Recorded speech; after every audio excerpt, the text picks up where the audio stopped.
DD किसान, बदलते भारत की शान।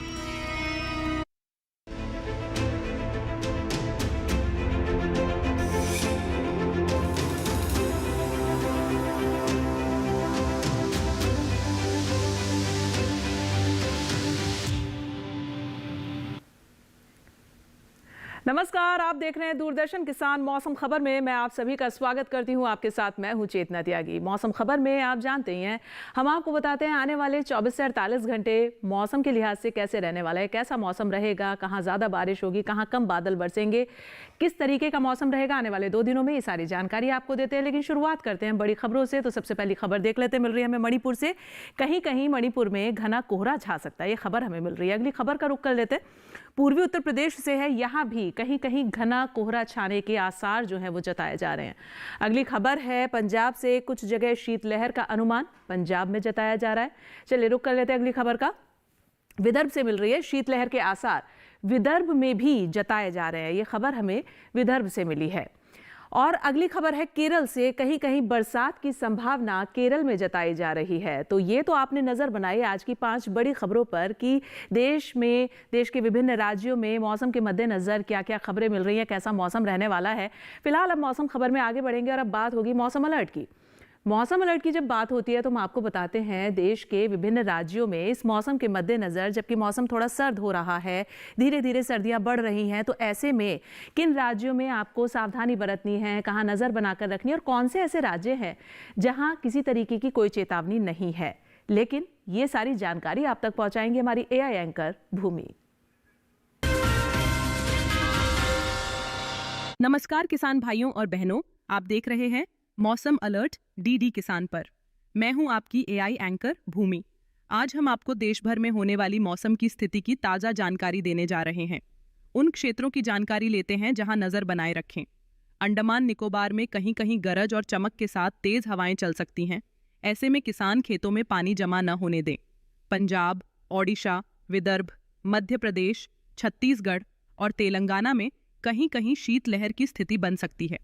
पंजाब में किसान कृषि कार्य सावधानी से करें, जबकि ओडिशा, विदर्भ और छत्तीसगढ़ के किसान फसलों की हल्की सिंचाई कर लें।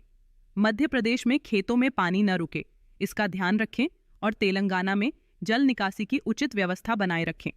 तमिलनाडु में कहीं कहीं तूफान की स्थिति बन सकती है। वहीं पूर्वी उत्तर प्रदेश, ओडिशा, असम, मेघालय, नागालैंड, मणिपुर, मिजोरम और त्रिपुरा में कहीं कहीं घना कोहरा छा सकता है। यह थी मौसम की ताजा जानकारी। कृपया सुरक्षित रहें। धन्यवाद। और चलिए मौसम अलर्ट जानने के बाद अब रुक करेंगे हम मौसम खबर में मौसम पूर्वानुमान का, यानी वेदर फोरकास्ट, जिसके जरिए आपको जानकारी मिलती है और हम आपको बताते हैं कि आने वाले जो 24 से 48 घंटे हैं वो मौसम के लिहाज से कैसे रहेंगे, कैसा मौसम रहेगा आने वाले 2 दिनों में, जिससे आपको पता चले देश के विभिन्न राज्यों का मौसम क्या रहने वाला है आने वाले 2 दिनों का। तो इस मैप के जरिए आप समझें, मैं बताती हूँ आपको। आप देखिए, गिलगित, श्रीनगर, जम्मू कश्मीर, लेह लद्दाख, हिमाचल, पंजाब, हरियाणा, दिल्ली, पश्चिमी उत्तर प्रदेश और पूर्वी उत्तर प्रदेश, ये वो राज्य हैं जहां बारिश नहीं है आने वाले 2 दिनों में। तो इन राज्यों में आप कटाई, बुआई, जो किसान भाई हैं वो सब काम कृषि संबंधी कर सकते हैं। लेकिन उत्तराखंड में थोड़ी आपको जो है नजर बनाकर रखनी है, क्योंकि यहाँ कहीं कहीं बारिश हो सकती है और ऐसे में आप कृषि संबंधी कार्य अगर अभी टाल दें तो ज्यादा बेहतर होगा। आगे अब आप देखें, बिहार, झारखंड, ओडिशा, गांगे पश्चिम बंगाल, साथ ही उप हिमालय पश्चिम बंगाल, सिक्किम और 7 सिस्टर्स यानी पूरा नॉर्थ ईस्ट आप देखें, अरुणाचल, असम, मेघालय, नागालैंड, मणिपुर, मिजोरम और त्रिपुरा, यहाँ पर भी बारिश नहीं है। तो ऐसे में यहाँ के किसान जो हैं वो अपनी फसलों की बुआई कर सकते हैं, कटाई कर सकते हैं और भी अन्य कृषि संबंधी जो भी काम है वो फिलहाल आप कर सकते हैं, क्योंकि यहाँ किसी भी तरीके की कोई चेतावनी बारिश की नहीं है। चलिए आगे बढ़ेंगे। अंडमान निकोबार आप देखें, साथ ही अंडमान के बाद आप देखें केरल, तमिलनाडु, तो यहाँ पर कहीं कहीं बारिश है। और तेलंगाना, तटीय आंध्र प्रदेश, रायलसीमा, भीतरी दक्षिण कर्नाटक, भीतरी उत्तर कर्नाटक, तटीय कर्नाटक और लक्षद्वीप में बारिश नहीं है। तो जिन राज्यों में बारिश नहीं है वहां आप कृषि संबंधी कार्य अपने करें जरूर, लेकिन जिन राज्यों में बारिश दर्शाई जा रही है आने वाले 2 दिनों में, वहां पर थोड़ी आप सावधानी बरतें। अब आप देखें, पश्चिमी राजस्थान, कच्छ, सौराष्ट्र, गुजरात, पूर्वी राजस्थान, कोंकण, गोवा, मध्य महाराष्ट्र, पश्चिमी मध्य प्रदेश, मराठवाड़ा, विदर्भ, पूर्वी मध्य प्रदेश और छत्तीसगढ़, ये सभी राज्य जो हैं यानी कि पश्चिम भारत और मध्य भारत, यहाँ पर बारिश नहीं है आने वाले 2 दिनों में। तो यहाँ के किसान जो है वो अपने कृषि संबंधी सभी काम कर सकते हैं। फसलों की कटाई है, बुआई है, सिंचाई है, जो भी काम कृषि संबंधी है वो आप कर सकते हैं। तो आपने जाना मौसम पूर्वानुमान के जरिए आने वाले 2 दिनों के मौसम का हाल। अब नजर बनाएं आप मौसम की चाल पर, यानी पिछले 24 घंटों में मौसम कैसा रहा है उसकी जानकारी भी आपको दे देते। पूर्वी उत्तर प्रदेश में आप देखें, पूर्वी उत्तर प्रदेश में घना कोहरा छाया रहा है, कुछ ऐसा मौसम दर्ज किया गया पिछले 24 घंटों में। वहीं हम बात करें असम की और ओडिशा की, तो यहाँ भी कोहरा छाया रहा है, यानी धुंध छाई रही है पिछले 24 घंटों में। जैसा कि पिछले 24 घंटों का मौसम की चाल बताई जा रही है कि कैसा मौसम इन राज्यों में दर्ज किया गया, यानी कोहरा रहा है इन दोनों ही राज्यों में। अंडमान की बात करें तो बारिश रही है यहाँ पिछले 24 घंटों में, साथ ही लक्षद्वीप में भी और केरल तमिलनाडु में, यानी दक्षिण भारत में अभी बारिश है, लगातार बारिश है दक्षिण भारत के कई राज्यों में। साथ ही अंडमान और लक्षद्वीप आइलैंड में भी पिछले 24 घंटों में बारिश दर्ज की गई है और तमिलनाडु में आपने देखा ही कि पिछले 24 घंटों में यहाँ पर भी बारिश रही है। तो आपने मौसम की चाल के जरिए समझा कि पिछले 24 घंटों की मौसम की चाल क्या कह रही थी, कहां बारिश हुई और कहां कोहरा छाया रहा है इस मौसम के मद्देनजर। फिलहाल मौसम खबर में हम रुकेंगे एक और छोटे से ब्रेक के लिए, आप कहीं मत जाइएगा। मौसम खबर लगातार जारी है, आप जुड़े रहिए मेरे साथ, देखते रहिए मौसम खबर। बेमौसम बारिश, आंधी और तूफान की चिंता भूल जाओ, फसल बीमा कराओ, सुरक्षा कवच पाओ। प्राकृतिक आपदा हो या कोई दुर्घटना, उसकी चिंता से भी मुक्ति पाओ। पीएम फसल बीमा योजना से करीब 2 लाख करोड़ रुपए क्लेम के रूप में किसानों को मिले। मेरा 20 एकड़ जमीन है और गेहूं धान का खेती करता हूं। नुकसान भी हुआ है ना, ओला बारिश हो गया था तो एक साल भी नुकसान हुआ है। पानी असिंचित के कारण, पानी का भी अभाव के कारण भी नुकसान हुआ है। डीबीटी के माध्यम से 1,44,767 रुपया हमको मिला है। तुम भी अपना बीमा का राशि जमा करते जाओ, जैसा मेरे को लाभ हुआ है वैसे आपको भी होगा। रबी फसल बीमा के लिए शीघ्र पंजीकरण कराएं। बैंक शाखा, बीमा कंपनी, कृषि ऋण समिति, जन सेवा केंद्र से संपर्क करें। फसल बीमा से संबंधित जानकारी के लिए हेल्पलाइन नंबर 14447 पर कॉल करें। फसल बीमा कराओ, सुरक्षा कवच पाओ। स्वागत है ब्रेक के बाद आप सभी का। आप मौसम खबर देख रहे हैं मेरे साथ और मौसम खबर के इस सेगमेंट में हम बात करते हैं तापमान के हाल की, यानी कि मैक्सिमम और मिनिमम टेम्परेचर देश के विभिन्न राज्यों में क्या दर्ज किया गया है, इस बारे में आपको हम पूरी जानकारी देते हैं। यानी तापमान क्या है, अधिकतम और न्यूनतम। चलिए आप समझे तापमान का हाल मैं आपको बताती हूँ। आप देखिए ओडिशा, छत्तीसगढ़ और पश्चिमी मध्य प्रदेश में न्यूनतम तापमान 5.1 डिग्री सेल्सियस कम दर्ज किया गया है, यानी कि ये सामान्य की तुलना में न्यूनतम तापमान की जो स्थिति है थोड़ी कम रही है, कम दर्ज किया गया है, यहाँ पर कमी दर्ज की गई है। आगे बढ़ते हैं, गांगे पश्चिम बंगाल में आप देखें यहाँ का जो न्यूनतम तापमान है वो 3.1 से 5 डिग्री सेल्सियस कम दर्ज किया गया है। ये भी सामान्य की तुलना में थोड़ा कम रहा है यहाँ का न्यूनतम तापमान। वहीं हम बात करें आगे तेलंगाना की, तो तेलंगाना में आप देखेंगे न्यूनतम तापमान की स्थिति 3.1 से 5 डिग्री सेल्सियस कम दर्ज की गई है, यानी न्यूनतम तापमान में लगातार कमी दर्ज की जा रही है विभिन्न राज्यों में। और जाहिर तौर पर मौसम सर्दी का बढ़ रहा है, तो ऐसे में तापमान में कमी वाजिब है। पूर्वी राजस्थान में 3.1 से 5 डिग्री सेल्सियस कम दर्ज किया गया है, यहाँ पर भी आप देखेंगे न्यूनतम तापमान। चलिए अब हम आगे बढ़ें और बात करें अगर हम पंजाब के गुरदासपुर और फरीदकोट की, तो यहाँ का न्यूनतम तापमान 4.5 डिग्री सेल्सियस दर्ज किया गया है, यानी इन दोनों ही जिलों में पंजाब के 4.5 डिग्री सेल्सियस न्यूनतम तापमान रहा है। अब आप देखें भीतरी दक्षिण कर्नाटक और भीतरी उत्तर कर्नाटक में, साथ ही भीतरी उत्तर कर्नाटक के कारवार में 35.4 डिग्री सेल्सियस अधिकतम तापमान दर्ज किया गया, जो कि अभी का सबसे अधिकतम स्तर का तापमान रहा है। तो ये तो आपने देखा अधिकतम और न्यूनतम तापमान का हाल देश के विभिन्न राज्यों में कैसा रहा है, लेकिन बहुत राज्य ऐसे हैं देश के जिन पर हम इस मैप के जरिए नजर नहीं बना पाते हैं कि कौन कौन से राज्य छूट गए हैं अधिकतम और न्यूनतम तापमान दिखाने से, लेकिन हम आपको दिखाएंगे जरूर। देखिए विभिन्न राज्य देश के, वहां का अधिकतम न्यूनतम तापमान क्या दर्ज किया गया है।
और तापमान का हाल जानने के बाद फिलहाल मौसम खबर में हम रुकेंगे एक और छोटे से ब्रेक के लिए। आप कहीं मत जाइएगा, मौसम खबर लगातार जारी है, आप देखते रहिए दूरदर्शन किसान।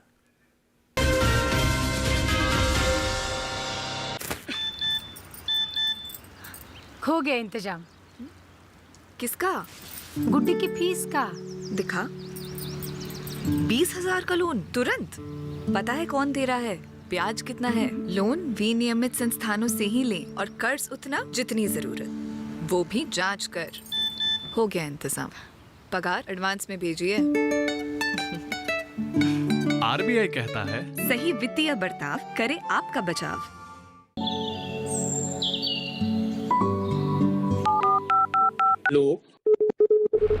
कार्यक्रम के पहले कॉलर जुड़ गए हैं। इस बीच हमारे पास कुछ ईमेल्स भी आए हैं। सवाल पूछिए अपना। में जो मकान पैदा करेंगे इनमें कौन सी सावधानी बरतनी है? गर्म इलाकों के लिए आप HRM 99 इनसे आप कुछ फल ले सकते हैं। जैस्मीन के पेड़ पे जैस्मीन उसको पूरी खुली धूप चाहिए। फसल में कीट लगा हो या कोई बीमारी, पशुपालन में हो कोई दिक्कत या चाहिए कोई जानकारी, फोन उठाइए, नंबर मिलाइए और कहें हेलो किसान। सोमवार, बुधवार और शुक्रवार शाम 6 से 7 बजे सिर्फ डीडी किसान पर।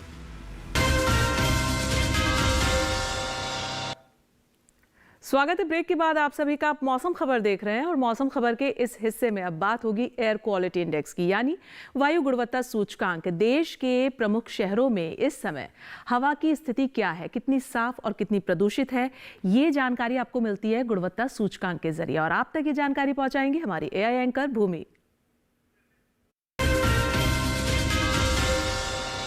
नजर डालते हैं देश के बड़े शहरों की वायु गुणवत्ता पर। सबसे पहले बात करते हैं दिल्ली की, जहां वायु गुणवत्ता अधिक खराब रही। यहां गुणवत्ता सूचकांक 318 दर्ज किया गया। पुणे की वायु गुणवत्ता औसत की श्रेणी में रही। यहां का वायु गुणवत्ता सूचकांक 130 दर्ज हुआ। मुंबई की बात करें तो यहां की वायु गुणवत्ता कम खराब की श्रेणी में रही। मुंबई में वायु गुणवत्ता सूचकांक 210 रहा। कोलकाता में वायु गुणवत्ता सूचकांक 161 दर्ज किया गया, जो कि औसत की श्रेणी में है। बेंगलुरु में वायु गुणवत्ता सूचकांक 133 दर्ज किया गया, जो औसत की श्रेणी में आता है।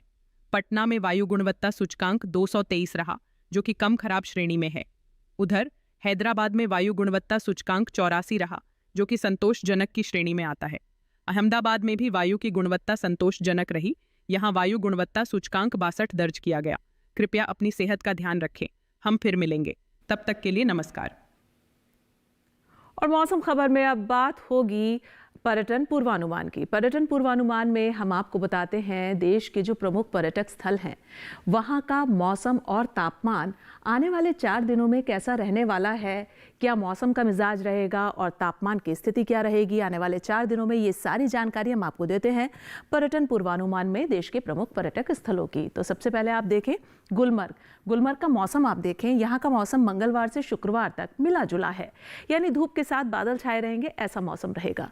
अधिकतम तापमान 5 से 6 डिग्री पर रहेगा, वहीं न्यूनतम माइनस में है, -3 डिग्री पर बना रहेगा न्यूनतम तापमान यहाँ का, यानी कि सर्द मौसम, सर्दी रहेगी अच्छी खासी, क्योंकि माइनस में टेम्परेचर है गुलमर्ग का। और जाहिर तौर पर अब मौसम सर्दी का है।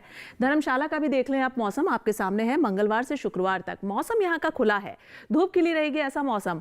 और अधिकतम तापमान देखेंगे आप 22 से 23 डिग्री के बीच में रहेगा, वहीं न्यूनतम जो है वो 5 डिग्री से 6 डिग्री के बीच में रहेगा धर्मशाला का। लेकिन मौसम यहाँ खुला रहेगा, चटक धूप खिली रहेगी, पर मौसम सर्द रहेगा, जैसा कि तापमान आप देख सकते हैं यहाँ का।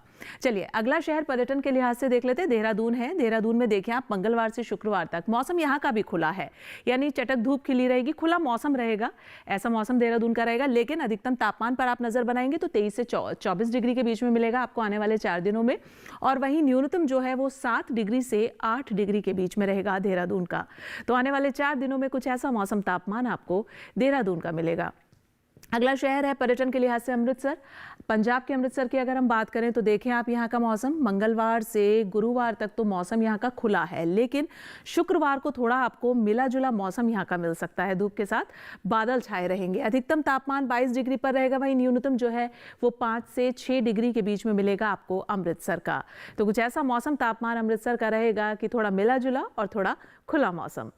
अगला शहर देख लेते हैं, कोहिमा। नागालैंड की कैपिटल है। मंगलवार से शुक्रवार तक मौसम यहाँ का भी खुला है, धूप खिली रहेगी ऐसा मौसम मिलेगा आपको। अधिकतम तापमान 20 डिग्री पर मिलेगा।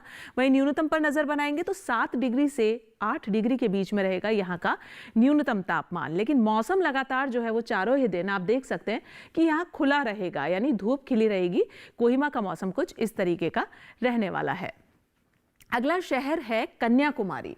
कन्याकुमारी की अगर हम बात करें तो साउथ आप देख ही सकते हैं, साउथ में इस समय लगातार बारिश हो ही रही है विभिन्न राज्यों में। तो मंगलवार को तो मौसम यहाँ का मिला जुला है, लेकिन बुधवार गुरुवार को यहाँ बारिश है। वहीं शुक्रवार को भी बारिश से राहत मिल सकती है, लेकिन बादल तब भी छाए रहेंगे। अधिकतम तापमान 29, 30, 31 डिग्री पर, और वहीं न्यूनतम जो है वो एक समान डिग्री पर बना रहेगा चारों ही दिन 25 डिग्री पर। लेकिन बारिश मिलेगी कन्याकुमारी में आपको। कोची में देखें आप, कोची में मंगलवार से शुक्रवार तक मौसम मिला जुला है, धूप के साथ बादल छाए रहेंगे ऐसा मौसम रहेगा। अधिकतम तापमान 32 डिग्री पर मिलेगा आपको कोची का। वहीं न्यूनतम जो है वो 24 डिग्री पर, यानी चारों ही दिन अधिकतम और न्यूनतम तापमान की जो स्थिति है वो एक समान रहने वाली है, 34 और 24। तो कोची का मौसम और तापमान आने वाले 4 दिनों में कुछ ऐसा रहेगा। अगला शहर पर्यटन के लिहाज से गोवा का पणजी कैपिटल है गोवा की, आप जानते हैं। देखिए यहाँ का मौसम मंगलवार से शुक्रवार तक मौसम जो बता रहा है वो ये कि यहाँ थोड़ी धुंध छाई रह सकती है, ऐसा मौसम मिल सकता है आपको पणजी का। वहीं अधिकतम तापमान देखेंगे तो 32 डिग्री पर मिलेगा आपको, और न्यूनतम 23 डिग्री पर, यानी पणजी में चारों ही दिन थोड़ा धुंध वाला मौसम रहेगा और अधिकतम न्यूनतम तापमान की स्थिति एक समान डिग्री पर बनी रहेगी। चित्रकूट में देखें आप, मध्य प्रदेश के, मंगलवार को तो यहाँ पर धुंध छाई रहेगी, थोड़ा कोहरे जैसा मौसम रहेगा, लेकिन बुधवार गुरुवार को मौसम यहाँ का मिला जुला मिलेगा आपको, धूप के साथ बादल, कुछ ऐसा मौसम। वहीं शुक्रवार को भी फिर आपको थोड़ा सा मौसम यहाँ का तब्दीली वाला है, कोहरा छाया रहेगा ऐसा, और 25 से 26 डिग्री पर अधिकतम तापमान। वहीं 10, 11, 12 और 13 डिग्री तक न्यूनतम तापमान मिलेगा चित्रकूट का। तो जाना आपने और देखा देश के प्रमुख पर्यटक स्थलों का मौसम और तापमान आने वाले 4 दिनों में आपको कैसा मिलने वाला है। चलिए, पर्यटन पूर्वानुमान जानने के बाद अब हम मौसम खबर में आगे बढ़ेंगे और बात करेंगे खेती किसानी की। खेती किसानी की बात होती है, आप किसान भाइयों से जुड़ी ही होती है, और आप जानते ही हैं मौसम इस समय बदल रहा है। तो ऐसे बदलते मौसम में आप अपनी खेती, अपनी फसलों की, सब्जियों की देखभाल कैसे करें, कौन सी ऐसी फसलें हैं जो कटाई के लिए खड़ी हैं, कौन सी ऐसी फसलें जिनकी इस समय बुआई का समय है, ये सारी जानकारी आप तक पहुंचाएंगे हमारे एआई एंकर कृष। नमस्कार, आप देख रहे हैं डीडी किसान। मैं हूं एआई कृष, और आज हम भारत के विभिन्न राज्यों में होने वाली खेती किसानी से संबंधित सलाहों के बारे में पूरी जानकारी देंगे। पश्चिम बंगाल के पहाड़ी इलाकों में किसान धान की पकी फसलों की कटाई कर लें, साथ ही यहां के किसान संतरे की पकी पौध की तुड़ाई कर लें। पश्चिम बंगाल के तराई वाले इलाकों के किसान सरसों और मक्का की बुवाई कर सकते हैं। वहीं पश्चिम बंगाल के जलोढ़ इलाकों के किसान सरसों की बुवाई कर सकते हैं। अरुणाचल प्रदेश के किसान धान और सोयाबीन की पकी फसलों की कटाई कर लें। यहाँ के किसान मटर और गोभी की समयानुसार सिंचाई करें। असम में किसान बोरो धान की नर्सरी की बुवाई जारी रखें। साथ ही यहाँ आलू की बुवाई भी की जा सकती है। असम के पहाड़ी इलाकों के किसान इस मौसम में सरसों की बुवाई कर लें। ऊपरी ब्रह्मपुत्र घाटी इलाकों में किसान केले के पौधों को ठंड से बचाने के उपाय कर लें। असम के मध्य ब्रह्मपुत्र घाटी इलाकों के किसान इस समय साली धान की पकी फसलों की कटाई कर लें। यहाँ के किसान सरसों, मटर, मसूर और राजमा की बुवाई जारी रखें। मेघालय के किसान मटर की अच्छी पैदावार के लिए समयानुसार सिंचाई करें। नागालैंड में किसान धान और अदरक की पकी फसलों की कटाई और खुदाई कर लें। मणिपुर में भी किसान अदरक की पकी पौध की खुदाई शुरू कर दें। साथ ही यहाँ पर किसान मसूर, सरसों और मक्का की बुवाई जारी रखें। मिजोरम के निचले इलाकों में इस समय मसूर और गोभी की बुवाई की जा सकती है। वहीं त्रिपुरा के किसान बोरो धान की बुवाई के लिए खेत तैयार कर लें। इसी तरह कृषि और किसानों से जुड़ी हर महत्वपूर्ण जानकारी के लिए हमारे साथ जुड़े रहिए और देखते रहिए डीडी किसान। धन्यवाद। और चलिए, खेती किसानी में एआई कृष से तमाम जानकारी खेती संबंधी लेने के बाद अब हम आगे बढ़ेंगे मौसम खबर में, और अब हम बात करेंगे आज की फसल की। आज की फसल है बैंगन। बैंगन की बुआई के लिए ये समय बेहद उपयुक्त है, और आप बुआई अगर कृषि विशेषज्ञों की सलाह पर करते हैं तो आप अच्छी पैदावार ले सकते हैं। साथ ही इस बात का भी ध्यान रखें कि कीट पतंगों से इस फसल को कैसे बचाया जाए। लेकिन ये सारी जानकारी आप देख पाएंगे हमारी इस खास रिपोर्ट में।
और आप हमारा ये खास कार्यक्रम मौसम खबर हमारे डीडी किसान के YouTube चैनल पर भी देख सकते हैं। उसके लिए करना सिर्फ आपको ये है, आप जो ये QR कोड देख रहे हैं आपको इसको स्कैन करना है। इसे स्कैन कीजिए, डीडी किसान के YouTube चैनल पर आइए और मौसम खबर देखिए। और फिलहाल मुझे दीजिए इजाजत, लेकिन आप जुड़े रहिए दूरदर्शन किसान के साथ। नमस्कार।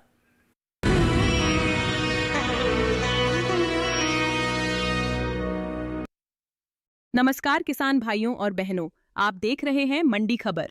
मैं हूं आपकी एआई एंकर भूमि। आज हम आपके लिए लाए हैं देश भर की मंडियों से ताजा तरीन भाव। सबसे पहले गुड़ के भाव। उत्तर प्रदेश की अयोध्या मंडी में गुड़ का भाव रहा 4,450 रुपये प्रति क्विंटल।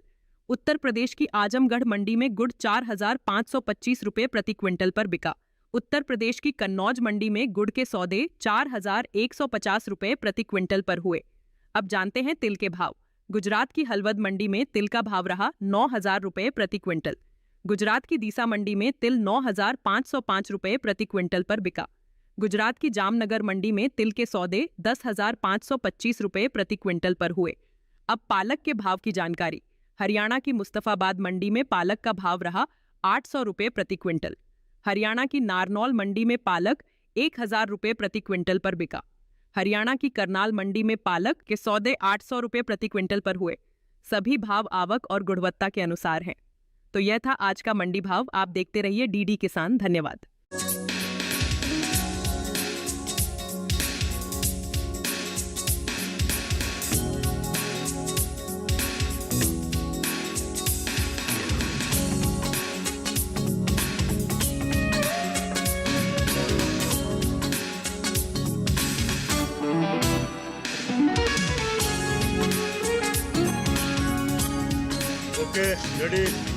उन्नत तिलहन उत्पादन तकनीक पर इस बार देखिए कृषि चौपाल मेरे साथ रंगीले राजस्थान की धरती से। 13 दिसंबर शनिवार दोपहर 2 बजे डीडी किसान पर।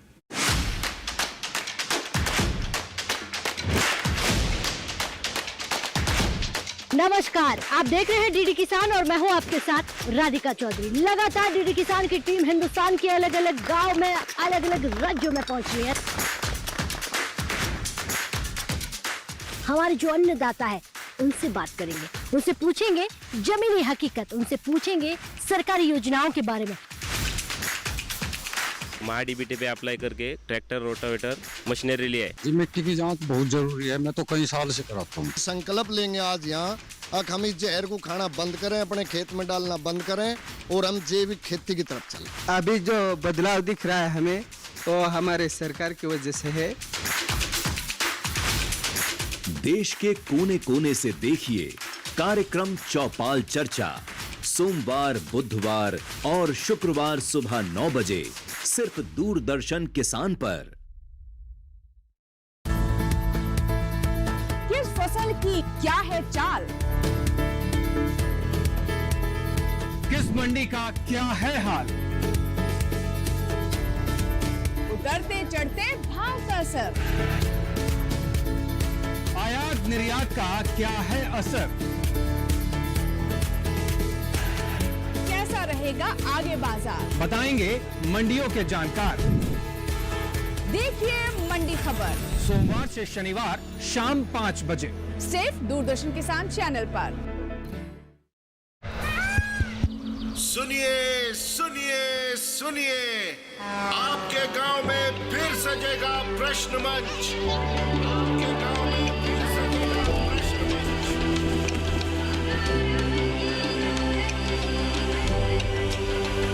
मिट्टी, मौसम, बीज, फसल, किसान को मिलेगी यहाँ हर सरकारी स्कीम की जानकारी। जो करके आएगा पूरी तैयारी, प्रश्न का उत्तर देकर बनेगा इनामधारी। मंच है तैयार, प्रश्न है तैयार, और आप? मैं भी हूँ तैयार। मैं हूँ तैयार। हाँ, मैं भी हूँ तैयार। मैं भी तैयार हूँ। किसान प्रश्न मंच में आपका स्वागत। किसान प्रश्न मंच सीजन 2 हर रविवार रात 8:30 बजे डीडी किसान पर। सारे जीव पता है अज्ञान में भटकते रहते हैं, लेकिन अपने स्वरूप की प्राप्ति करा देने वाले ज्ञान के द्वारा उनको हम सद्गुरु कहते हैं। ऐसे सद्गुरु की जो पादुका है उनकी हम आराधना करते हैं, पूजा करते हैं। श्री गुरु पादुका स्तोत्रम, प्रवक्ता स्वामी तेजोमयानंद जी। 28 नवंबर 2025 से प्रारंभ, प्रतिदिन प्रातः 6 बजे, केवल डीडी नेशनल चैनल पर।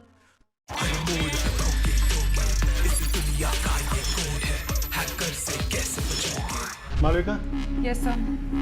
डीएनएस लुकअप टूल इस्तेमाल करो। इनके यहाँ पे डोमेन मेंशन्ड है, but as you can see इसमें सिर्फ एक पर्सनल ईमेल आईडी मेंशन्ड है, ओनर की कोई पर्सनल डिटेल्स नहीं।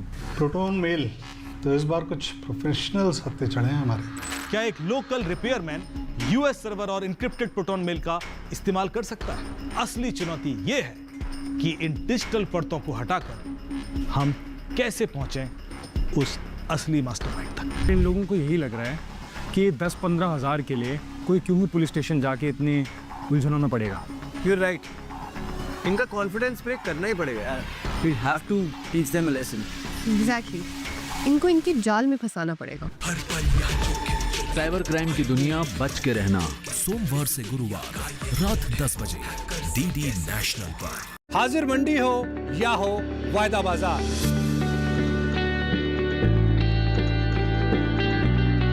विदेशी बाजार या हो घरेलू बाजार, हर फसल के कारोबार का पूरा लेखा जोखा, पूरा वही खाता। सभी कृषि जिंसों का खेत से मंडी तक का पूरा सफर। देखिए हमारा नया प्रोग्राम अपना कमोडिटी एक्सपर्ट हर शुक्रवार रात 9 बजे सिर्फ दूरदर्शन किसान पर, और पुनः प्रसारण शनिवार सुबह 7 बजे और शाम 4 बजे।